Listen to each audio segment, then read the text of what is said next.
உங்களுக்கு தெரியுமா, 3 நிமிடத்தில் ஒரு அரிய மூலிகையை வளர்த்து பாண்டிய மன்னனின் உயிரை காப்பாற்றிய சித்தர் இருந்தார். நீலகிரி மலையில் வாழ்ந்த சித்தர் தேரையார் ஒரு அசாதாரண சக்தி பெற்றிருந்தார்.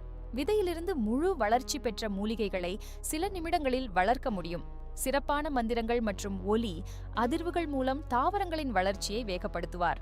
அவரது புராண கதைகளின்படி மாதக்கணக்கில் உபவாசம் இருந்து தாவர ஆத்மாக்களுடன் மனதளவில் தொடர்பு கொண்டார். பூமியில் வேறெங்கும் இல்லாத மூலிகைகளை அவரது தோட்டத்தில் வளர்த்தார். நோயாளிகள் வந்தவுடன் அவர்களுக்கு தேவையான மூலிகைகளை உடனே வளர்த்து கொடுப்பார். இன்றும் அந்த இடத்தில் விசேஷமான கனிம பொருட்கள் கலந்த மண் இருப்பதாக ஆராய்ச்சியாளர்கள் கண்டுபிடித்துள்ளனர். இதுதான் சித்தர் தேரையாரின் அற்புத கதை.